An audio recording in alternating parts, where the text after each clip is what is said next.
This summer I grew a lot spiritually, as well as my confidence in talking to people and engaging in conversations I never would have done back home, and I'm excited to go do that. I definitely learned a lot more about consistently doing outreach, maybe what it would be like to do full time. I have grown in many ways, and specifically I've learned and grown to love the God that has given us the job to protect these babies and to give glory to His name. It probably helped me grow the most with being able to be more confident in when I'm talking to people. This summer internship helped me become more confident in sharing the gospel during urban outreach and while sidewalk counseling at abortion clinics. One of the biggest challenges that I faced was enduring. It's a lot of hard work to be out in the sun talking to people, continuously being at the abortion clinic. But I think the best way that I overcame this is by realizing how important the work that I was doing was. Dealing with the spiritual battle that we all face.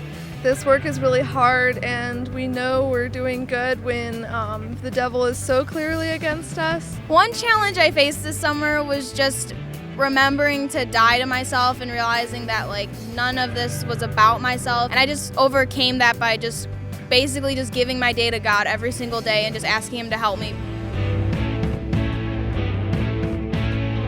One thing I learned this summer was how to sidewalk counsel. I had never sidewalk counseled before I came here, and I had never seen anyone do it. So I didn't really know anything about what to say or what not to say. So we learned a lot about that in the classroom, and then I got to do it on pretty much the first day I was here, and I got to practice that all throughout the summer, and I'm really excited to use that skill for the rest of my life. My favorite topic that we learned about that I got to use out on the streets was learning about the abortion pill, as it is rising so much in use, and just educating people on that because they were so unaware of what the abortion pill is and how much of an effect it has on our culture today. One topic we discussed was about how to address not just the logical arguments, but to address being empathetic and being caring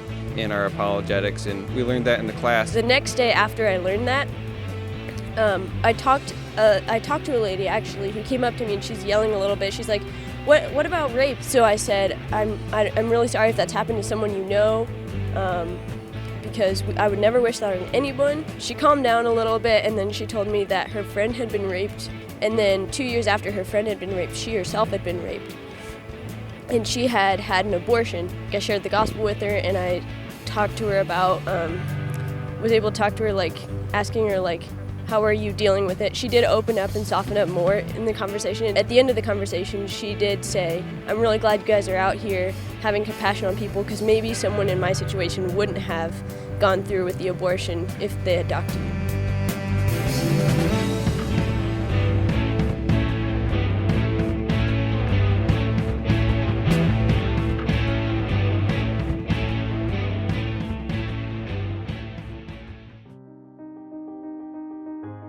The White Rose is a group of young fighters that resisted the Nazis and fought for the Jews during the Holocaust. Their purpose was to educate the public about what was happening in Germany.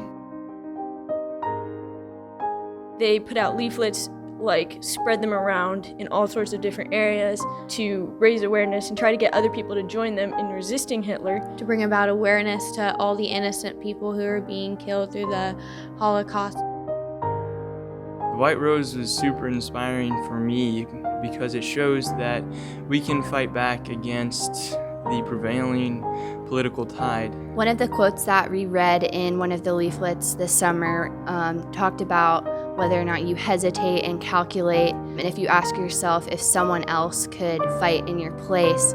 And then it said, has God not given you the strength, the courage to fight? And that really spoke to me, and I think that's more applicable today than we think it is. Just to see how brave and persistent they were. They fought to the end. They presented the truth of the injustice very bravely. It's very easy to hesitate and think that someone else will stand up for these preborn babies, but it truly is our generation's Holocaust, and it is on our guard that these babies are being murdered. So if we don't stand up and fight, that's on us, and we will be held accountable for our actions. Sophie Scholl was executed at 21 years old. I'm 20. Will I not do in freedom what she did in tyranny?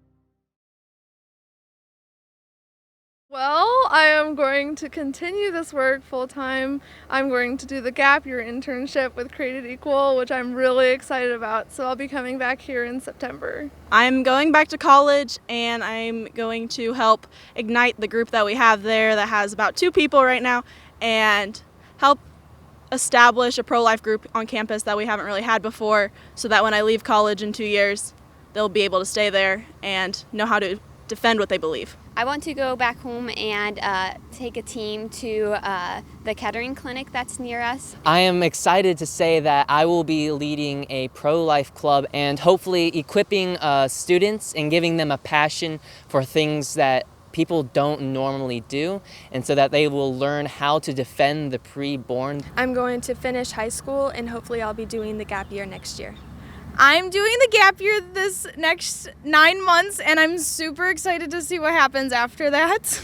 I came into the summer internship thinking this is great, I'll go home and do something with this. And then as I was here, I was like, oh my goodness, I can't just go home because I don't trust myself to do something when I get home. So I decided to do the gap year because that would just give me a lot more training. And I just really like being around Create Equal in general. So just being able to stay here a little bit longer is super exciting.